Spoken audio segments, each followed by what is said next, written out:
네, 오늘 사마리아의 이름 복음이라는 제목 갖고 저와 여러분이 은혜를 나누고자 합니다. 이제 어릴 적에 그 나무를 심는 사람이라는 그 1987년 영상, 되게 오래된 영상인데요. 이 영상을 이제 보게 되었습니다.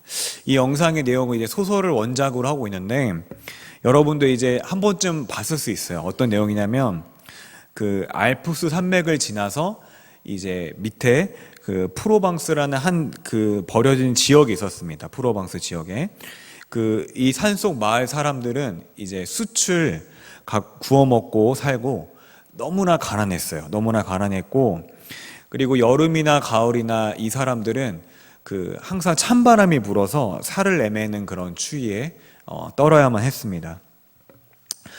여자들은 분노로 가득 차서 모든 것을 경쟁하기 시작했고, 숯을 파는 일에서 교회 가는 일까지 끊임없이 그들끼리 경쟁을 했습니다. 그리고 늘 그 바람이 불어서 사람들의 정신을 갉아먹었습니다. 그곳에서는 자살하는 사람들이 넘쳐났고 미쳐서 살인하는 사람들이 넘쳐났습니다. 이 한 여행자가 그곳을 지나면서 정말 이런 끔찍한 그 지역을 목도하게 되는데, 근데 저기 멀리서 한 남자가 서서 무언가를 하고 있는 것을 보게 되었습니다. 그 사람의 평범한 양치기였는데 이 사람이 물 하나 봤더니 그 도토리를 땅에 심고 있었습니다. 이 도토리를 땅을 파고 도토리를 심고 해가지고 이제 뭐하냐 물어봤더니 이 사람이 도토리를 심고 있었고, 여러분 잘 아는 그런 참나무를 심고 있던 것입니다. 그는 지난 3년 동안에 그 아무도 살지 않은 그 땅에 그냥 끊임없이 나무를 심어서 10만 그루 정도 심었다고 얘기를 합니다. 네, 10만 그루 중에 이제 2만 그루, 땅이 척박해서 2만 그루 정도만 싹이 났지만 또 그 중에서 1만 그루 정도는 그 다람쥐가 와서 싹이 나면 갉아먹고, 그리고 또 이 척박한 땅이라서 다 죽어버리고 결국에 1만 그루만 남았다고 했습니다. 그 양치기 그 참나무를 심는 사람의 이름은 엘제아르 뷔페라는 사람이었는데, 그렇게 이제 이 여행자가 그곳을 이제 지나고 이제 30년이 지나서 버스를 타고 그곳에 가는데, 이 푯말을 보기 전까지 이 지역이 그 30년 전에 그곳인지를 못 알아보는 거예요. 왜요? 옛날에는 황량한 벌판인데 이제는 그곳이 숲이 되어 있어요. 옛날에는 그곳에 이제 찬바람이 불었는데 이제 그곳은 이제 산들바람이 불었고, 또 농가가 많이 들어서고, 예전에는 모두가 싸우고 안 좋고 이제 그랬는데 지금은 모두가 행복하고 노래를 부르고 춤추는 곳으로 바뀌게 된 겁니다. 그래서 이 조그만 곳에 이주자까지 이제 10,000명이 살기에 부족함이 없는 그런 참나무로 뒤덮인, 그런 숲으로 뒤덮인 그런 땅이 되었던 것입니다. 한 사람이 꾸준히 그 심은 도토리가, 그냥 꾸준하게 심은 그 도토리가 황량한 땅에서 소망의 땅으로 바뀌게 한 것입니다. 그러나 오늘 말씀에서는 이 도토리보다 더 위대한 이 복음을 심고 더 큰 변화를 경험한 사람이 나오게 됩니다. 바로 그 사람은 빌립 집사님입니다. 이제 전 시간에도 제가 사도행전을 이제 설교했었는데, 이제 전 시간에 이제 7장에서는 이제 스데반 집사님이 사울이 보는 앞에서 순교를 당하고 예루살렘 교회에 대대적인 박해가 일어났습니다. 얼마나 이 박해가 이제 심했는지 이 사도 외에는 모든 사람이 유대와 사마리아와 땅으로 흩어지게 됩니다. 여기저기 흩어지게 됩니다. 근데 놀라운 것은 이들이 다 성령이 충만해서 흩어짐에도 불구하고 하나님이 기뻐하시는 일이 무엇일까 고민하다가 그곳에서 자신이 속한 땅에서 복음을 전하기 시작합니다. 하나님이 때로는 이 성도들에게 고난을 허락하실 때가 있습니다. 그러나 하나님은 그 고난을 통해서 또는 악을 통해서 선을 이루시는 분이십니다. 악한 것을 하나님은 선으로 바꾸시는 분이신 것입니다. 비록 예루살렘 교회가 박해로 인해서 뿔뿔이 흩어졌지만 하나님이 이 흩어진 성령 충만한 자들을 통해서 사도행전 1장 8절에 오직 성령이 너희에게 임하시면 너희가 권능을 받고 예루살렘과 온 유대와 사마리아와 땅끝까지 이르러 내 증인이 되리라 하신 그 말씀을 이루고 계신 것을 우리가 볼 수 있습니다. 만약에 이렇게 박해가 일어나지 않고 흩어짐이 없었다면 이 예루살렘 교인들은 어쩌면 자기들끼리 모이는 것에 너무 행복하고 즐겁고 심취해서 그런 사명과 소명을 잊어버렸을지 몰라요. 또 충분히 이루지 못했을지 모릅니다. 근데 비록 박해를 받았지만, 비록 그들이 흩어짐을 면하지 못했지만 흩어진 속에서 하나님의 신실한 뜻이 이루어지고 있는 것입니다. 이렇게 신실히 복음을 전하는 자 중에 오늘 성경에서는 한 사람을 주목합니다. 그 한 사람 바로 사마리아 땅에 간 빌립 집사입니다. 이 빌립은 그 그리스도를 사마리아 땅에 들어가서 전하기 시작했습니다. 사실 사마리아 땅은 유대 지역에서도 굉장히 버림받은 땅으로 생각하고, 유대인들하고 이 빌립 집사가 속한 이 사마리아가 상당히 그 사이가 안 좋기 때문에 어찌 보면은 빌립도 들어가기 굉장히 힘들었을 겁니다. 처음에는 꺼려 했을지도 모릅니다. 그러나 이 빌립 집사가 담대하게 그곳에 들어갈 수 있었던 것은 바로 그 안에 성령이 충만했기 때문입니다. 또 하나님의 말씀에 복종하는 그런 사람이었기 때문입니다. 어쩌면 이 빌립 집사님은 그 사도행전 1장 8절의 그 말씀, 오직 성령이 너희에게 임하시면 너희가 권능을 받고 예루살렘과 온 유대와 사마리아와 땅끝까지 이르러 내 증인이 되리라는 그 말씀을 직접 들었거나 아니면 간접적으로 분명히 들었을 것이겠습니다. 이 사마리아 땅은 정말 놀랍게도 이 빌립 집사님이 전하는 그 말씀의 복음을 그들이 배척한 게 아니라 그 빌립의 말과 표적과 수많은 이적들을 보고 한마음이 되어서 그 빌립 집사를 사람들이 따르기 시작했습니다. 심지어 그 사마리아 성에 있던 많은 사람에게 붙었던 더러운 귀신들이 소리를 지르며 떠나가고, 그리고 많은 중풍병자, 못 걷는 자, 수많은 병자들이 다 낫는 그런 역사가 일어났습니다. 그래서 그 절망과 슬픔이 가득한 그 땅이 이제는 기쁨의 성으로 바뀌게 된 것입니다. 영적으로 어두운 곳에 빛이 비추자 이 영적으로 갈급했던 그 사람들은 반응하게 되었고, 그리고 하나님의 그런 광명의 역사가 그곳 가운데 나타난 것입니다. 여기에 있던 자들 중에 이제 시몬이라는 사람이 있었는데, 이 시몬은 마술사로 이 많은 사람들을 놀라게 했던 사람입니다. 이 당시에는 그 당시 이제 신약 시대에는 많은 점성술과 마술과 미신이 판을 치던 그런 시대였습니다.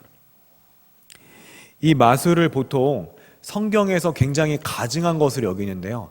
왜 가증한 것으로 여기냐면 이 마술은 보통 속임수기 때문에 그렇습니다.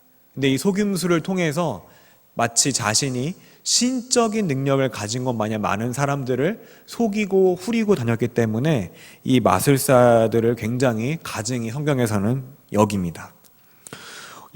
마찬가지로 이 시몬이나 이 마술사는 오늘 본문에서 이 타칭은 뭐죠? 다른 사람들이 인정하는 그런 거죠. 이 타칭이 아닌 이 자칭, 자신을 큰 자라고 이야기하고 다녔던 것을 우리가 봤을 때, 이 사람의 욕구 깊은 곳에는 다른 사람에게 인정받고 다른 사람이 자신을 따르고 주목받고 싶어 했던 그런 마음이 가득했던 것 같습니다. 근데 그의 바람대로 이 마술사의 마술을 본 이 많은 사람들이 이 시몬을 따라다녔고, 그리고 이것은 하나님의 능력이라고 그들이 고백한 것처럼 정말 시몬을 어떤 신적인 능력을 가진 사람으로 여겼습니다.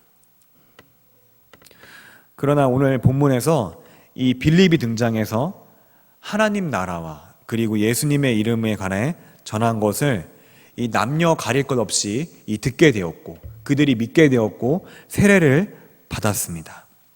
근데 그 세례를 받던 사람 중 한 사람이 바로 놀랍게도 바로 시몬 시몬도 그 사람들 중에 한 명이었습니다.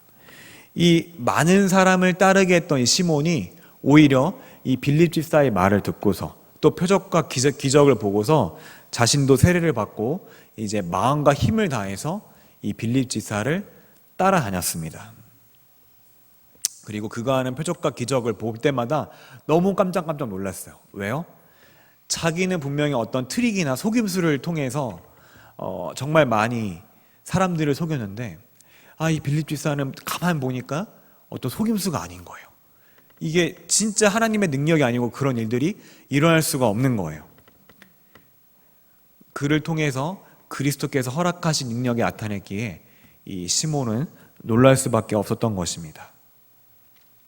이 한편 이런 사마리아 땅이 기쁨의 땅으로 그 변한 소식이 이제 거슬러 올라가서 예루살렘에까지 들리게 되었습니다.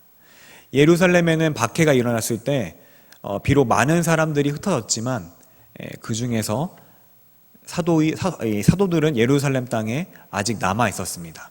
그래서 예루살렘 이제 본부격이 신앙의 어떤 본부격인 예루살렘에서 그 사마리아 땅의 그런 수많은 사람들이 복음을 듣고 믿게 된 것이 진짜인지 아닌지 확인하기 위해서 이 사도인 요한과 그리고 베드로를 보내게 됩니다. 사도들이 내려가서 이렇게 가만히 보니까 이 어떤 은사적인 것인지 몰라도 이 가만 보니까 이 세례는 다 받았는데 이들이 아직 성령이 임하시지 않은 겁니다. 그래서 그것을 깨닫고 이 사마리아 사람들도 이 자신들과 같이 성령을 받기를 위해서 이제 기도를 합니다.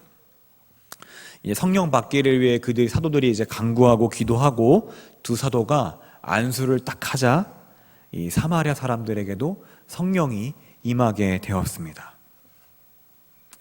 그런데 오늘 본문에서는 이 구절에서 역사적으로 수많은 논쟁과 의문이 생기게 됩니다. 보통 성경에는 이 세례를 받는데 성령을 오랫동안 못 받았다는 구절은 여기에만 나옵니다. 보통은 성령을 받고 보통은 세례를 받는 것이 일반적입니다. 혹은 믿음이 생기고 세례를 받았다는 표현이 성경에서는 많이 등장합니다. 그리고 고넬료 뒷장에서 고넬료 집안의 이방인들이 이 성령이 임하고 그 다음에 세례를 받은 사건들이 나타나는데, 다시 한번 말하듯이 보통 성경에서는 성령님이 먼저 임하고 세례를 받는 것이 굉장히 일반적입니다. 근데 여기만 세례를 먼저 받고 한참이 지난 다음에 이 성령을 받는 모습을 볼 수 있습니다. 예수님을 믿는다는 것 자체가 우리의 어떤 결단과 의지와 힘이 아닌 성령이 임하셔야 예수님을 믿는 것이 가능해지는 것입니다. 내가 믿어야겠다고 믿어지는 게 아니라 이 말씀을 들을 때 성령께서 내 굳은 마음을 제하여 주시고 그 복음이 그리스도가 진짜임을 깨닫게 하시고 그제서야 이제 우리가 회개를 하게 되고 예수님을 믿을 수가 있는 것입니다. 그런데 독특하게 이곳에만 세례를 받고 성령이 임하지 않았습니다. 왜 이런 현상이 이곳에만 일어났을까요? 그것은 바로 이 사마리아 땅의 특징을 우리가 이해해야겠습니다. 이 사마리아인들은 역사적으로 제가 몇 번 얘기했지만 다시 한번 설명해 드리면, 이 사마리아인들은 북이스라엘이 멸망당한 뒤에 아수르의 이주 정책에 의해서 원래 사마리아인들만 사는 땅에 다른 여러 이방 족속들을 다 섞이게 합니다. 섞게 하면서 그곳에서 자연스럽게 이 사마리아 사람들이 다른 이방 여인들과 혼인하기 시작했습니다. 원래 신명기 율법을 보게 되면 이스라엘 사람들은 다른 이방인들하고 혼인을 못하게 되어 있습니다. 왜냐하면 다른 이방인들과 혼인하게 되면 그 이방인들의 우상들을 그들이 섬기고 따를까봐 하나님께서 아예 차단을 해버리신 것입니다. 근데 그것을 무시하고 그들이 이방인들과 혼인을 하게 된 것을 우리가 기억할 수 있습니다. 뿐만 아니라 이 사마리아인들은 그 느헤미야 에스라 시대 때 성전과 성벽 건축을 그 방해했던 사람들입니다. 그러니까 얼마나 그 유대인들이 얼마나 싫겠어요, 이 사람들. 역사적으로 그런 일이 있었고, 또 뿐만 아니라 그 모세오경만 진짜 구약 성경으로 인정을 하고 나머지 성경은 성경으로 인정을 안 하고, 그리고 예루살렘 성전 대신에 그들이 살고 있는 그리심산에 성전을 세워서 이곳에서 성전 드리는 것이 정당하다는 그런 분파가 생겼고, 많은 사람들이 그것을 따랐습니다. 그러다 보니까 이 유대인들이 볼 때는 굉장히 이게 잘못된 거예요. 굉장히 말도 안 되는 거예요. 또 자신들이 예전부터 괴롭히고 자신들과 예전부터 이렇게 싸웠기 때문에 이 유대인들과 거의 같은 땅에 살지만 거의 천년 가까이 서로 미워하고 서로 증오했던 것입니다. 근데 그런 이곳에 예수님의 지상 명령 후에 처음으로 사마리아 땅에서 시작해서, 그리고 유대인들이 개돼지로 취급하는 이방인까지 복음이 확장되는 첫 그 교두보가 바로 어디냐면 사마리아 땅이었던 것입니다. 이방 세계로 가기 전에 이 사마리아 땅을 거쳐야 또 그 다음에 이방 세계에 복음이 전파될 수 있던 것입니다. 그렇기 때문에 이런 중요한 또 지리적인 위치에 있고 또 그런 역사가 있기 때문에 이 정처 없이 떠도는 이 빌립 집사뿐만 아니라 그 예루살렘에서 지도자로 이제 활동하는 사도들의 그런 어떤 인증을 받아야 했습니다.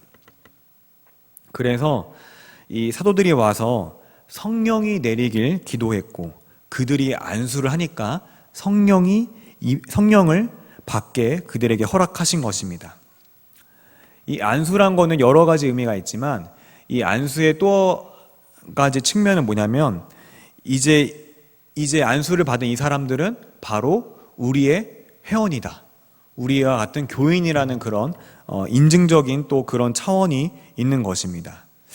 즉 좀 쉽게 설명을 해드리면, 정리하면은 그 모든 사람은 약하고 부족하기 때문에 오랫동안 적대적인 그런 사마리아인도 이제 유대인들에게 이제는 너희 예수님을 믿는 그들이 그리스도인이라는 그런 공적인 인증이 필요했기 때문에 사도들을 보내서 그들이 안수하게 하고 성령이 임하게 함으로써 그들이 진정한 그리스도인이 됐다는 것을 이제 공적으로 선포하기 위해 그런 성령을 나중에 받게 하고 세례를 받는 그런 일이 있던 것입니다. 그럼 여기서 또 하나의 질문은 진정한 믿음은 이 성령을 통해서만 가능하고 예수님을 믿는 사람 안에 그 성령님이 계신다고 했는데, 그러면 사마리아인들이 성령이 임하기 전까지는 가짜 신자였냐, 이런 질문이 생기게 됩니다.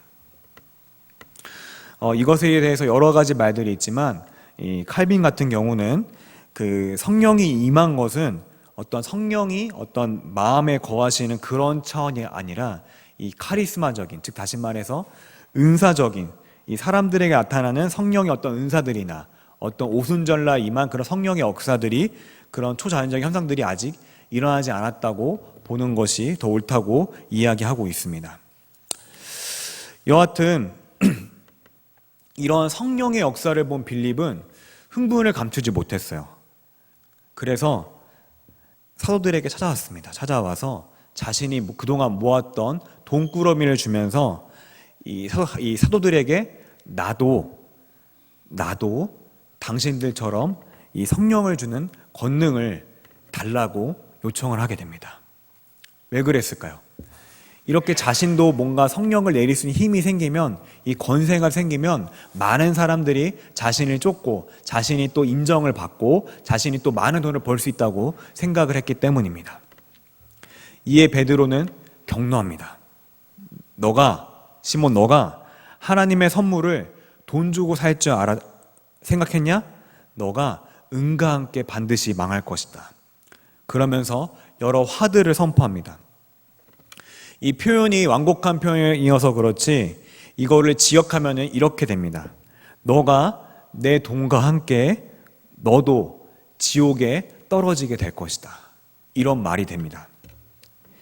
이 성령님은 하나님의 선물입니다. 어떤 하나님께서 자신의 주권 없이 값없이 주신 것입니다. 값없이 주었다고 해서 선물이라고 해서 그것이 천한 것이 아니라 그것은 분명히 돈으로 할 수 없는 그런 소중하고 가치 있고 귀한 것입니다. 이 시몬은 이 말을 듣고서 이제 자신에게 베드로가 말한 그 화들이 임하지 않게 달라고 부탁을 합니다. 그 뒤에 베드로와 요한은 이제 말씀을 증언하고 예루살렘에 돌아가기 전까지 사마리아 여러 마을을 돌아다니면서 이제 복음을 전하게 된 것입니다. 우리는 오늘 말씀을 통해서 이 몇 가지 이 복음적인 교훈을 얻을 수 있습니다. 먼저는 복음에 관하여서는 이 사랑과 지역에 대해서 우리가 선입관을 가지면 안 되고 하나님이 역사하시면 누구든지 바뀔 수 있다고 생각해야 하는 것입니다. 이 빌립은 만약에 빌립이 유대인들이 천대했고 버려질 땅이라 생각한 그 사마리아 땅을 만약에 그가 가기 꺼려했고 정말로 안 가게 되었으면 그곳 가운데 그런 하나님의 역사가 나타나지 못했을 것입니다. 그럼에도 불구하고 순종하는 마음으로 그곳에서 복음을 전했을 때 사마리아 땅에 복음의 능력이 나타나게 된 것입니다. 사도 요한은 누가복음 9장 51절에서 55절까지 이제 말씀을 보게 되면 예수님께서 예루살렘에 과거에 이제 가시려고 사마리아 땅으로 갔을 때 이 사마리아인들이 이제 가는 것을 거절합니다. 왜요? 자신들의 땅을 거쳐서 예루살렘 땅으로 가는 것을 싫어했기 때문입니다. 그렇게 거절하자 사도 요한이 뭐라고 하냐면 이를 보고 이르되 주여 우리가 불을 명하여 하늘로부터 내려 저들을 멸하라 하기를 원하시나이까. 이 말씀처럼 이 사도 요한은 자신의 분노를 이제 주체하지 못하고 예수님 저 사마리아인들 저들이 우리 못 지나게 하는데 불로 저 땅을 다 멸할게 허락해 달라고 얘기하고 있는 것입니다. 이 과거에 그랬던 이 사도 요한이 이제 시간이 좀 흐른 뒤에 자신이 바뀌어서 이제는 사마리아 땅 가운데 정말 복음이 임했는지 확인하러 오는 그런 사도로 이제 변화된 것을 우리가 볼 수가 있습니다. 마찬가지로 우리가 누군가를 볼 때 저 사람의 악행이나 지금 행동을 보고서 함부로 저 사람은 하나님으로부터 선택받지 못한 자라고 여기거나 판단해서는 안 되겠습니다. 왜냐하면 그런 자라 할지라도 지금 비록 그러다 할지라도 하나님께 선택된 자라면 하나님이 변화시킬 것이기 때문입니다. 이 다음으로 우리는 스스로 내가 진정한 그리스도인인가 그리고 내가 진짜 회심했는가를 다시 한번 돌아봐야겠습니다. 이 시몬은 오늘 말씀에서 분명히 전심으로 빌립을 따랐다고 이야기합니다. 그러나 여전히 그 사람들의 그런 환심을 사고자 이 성령님을 돈 주고 사려고 했습니다. 그리고 후에 어떤 전설이나 전승에 따르면 이 시몬은 영지주의나 이단의 그런 시초가 되었다는 그런 설이 있습니다. 그러면 시몬은 진정으로 예수님을 믿었다가 갑자기 믿음이 사라져서 이렇게 변질이 돼서 나중에 믿음을 배신하게 된 걸까요? 분명히 로마서 8장을 보면은 하나님이 한 번 택한 자는 절대로 그리스도의 사랑 안에서 끊을 수 없다고 이야기했던 것을 우리가 기억할 수 있는데 이것이 어떻게 된 걸까요? 이 성경에서뿐만 아니라 이 성경에서 나오는 시몬뿐만 아니라 우리는 가까운 주변의 어른이나 아이들을 볼 때 이런 현상들을 우리가 보게 됩니다. 어릴 때는 굉장히 신앙생활을 잘했는데 어릴 때는 암송도 잘하고 찬양도 잘하고 율동도 잘하고 성가대도 하고 어디 봉사도 나가고 성경고사도 나가서 상도 받고 이랬는데 이 커서는 갑자기 이 애들이 이 교회를 떠나는 것을 볼 수가 있습니다. 또 어떤 권사님은 분명히 이분이 식당 봉사, 찬양 봉사, 수많은 봉사들을 했는데 갑자기 임종 직전에 갑자기 자신은 주 예수를 믿지 못한다고 이렇게 부인하고 돌아가셨다는 그런 얘기도 우리 교회 말고요. 다른 교회 이제 그런 얘기도 들은 적이 있습니다. 그런 얘기를 들을 때 우리가 굉장히 많이 실족하게 됩니다. 아, 저런 분도, 어떻게 저런 분도 저렇게 예수님을 떠날 수 있는가? 근데 이것에 대해서 우리가 기이 여기지 말아야 될 것은 이런 현상에 대해서 우리가 두 가지로 볼 수 있습니다. 이 첫 번째는 영적인 침체를 겪고 있거나, 또 하나는 이 처음부터 그 사람들은 신자처럼 보였어도 신자가 아니라 사실은 훈련된 불신자였던 것입니다. 이 태권도 도장이나 어떤 곳을 가게 되면은 그곳에서 이제 그 훈련된 애들은 누구보다 인사를 잘해요. 인사 되게 잘하고 막 90도로 인사하고 굉장히 막 그리스도인, 정말 진정한 그리스도인 것 같아요. 아, 저 애들만 보면은 진짜 오히려 믿는 애들보다 더 정말 예수님 믿는 애들 같고 그럴 때가 있습니다. 이 마찬가지로 이 신자가 아니더라도 진정으로 하나님께 회개하고 돌아온 것이 아니라 할지라도 이 불신자도 하나님의 능력을 맛보아 알 수가 있습니다. 그리고 또 어떤 교제의 기쁨을 알 수가 있습니다. 또 봉사하는 것 자체가 그냥 재밌고 즐거울 수가 있습니다. 근데 사실 이들은 선택받은 자가 아니라 이제 훈련된 불신자였던 것입니다. 이 교회 안에 알곡과 가라지가 같이 있듯이 이것과 같은 맥락인 것입니다. 이 또 하나는 영적인 침체입니다. 영적인 침체는 뭐냐면 이 목사님 아니라 목사님 할아버지를 할지라도 한 번쯤은 영적인 침체가 반드시 오게 되어 있습니다. 가까운 사람이 죽거나 갑자기 병을 자신이 앓거나 갑자기 뭔가 큰 충격을 앓거나 하면은 이 영적인 침체가 올 수가 있습니다.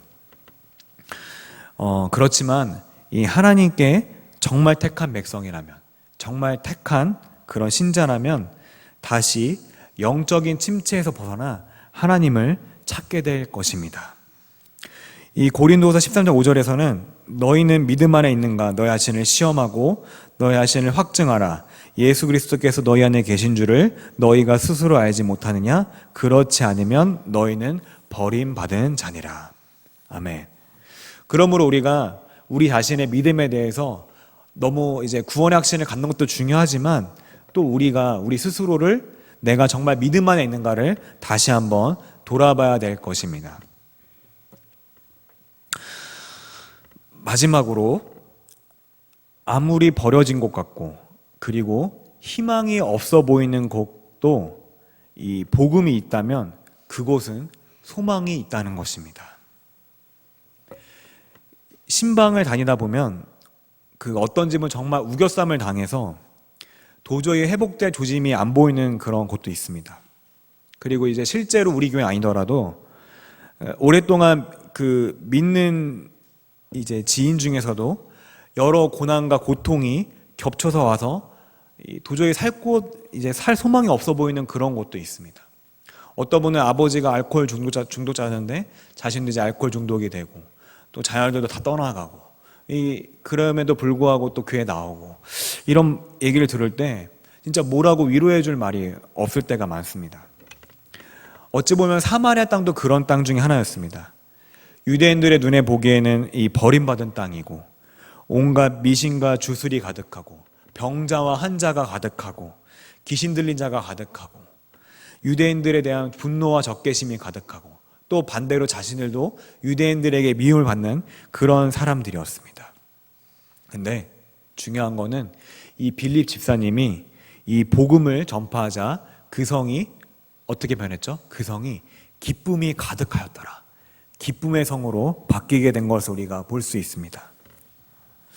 우리도 마찬가지로 아무리 나의 집이 내가 아는 믿음의 가정이 소망이 없어 보이더라도 그곳 가운데 주 예수가 함께 계시면 그곳 가운데 믿음을 잃지 않고 신앙을 갖고 있다면 회복의 소망이 있는 것입니다.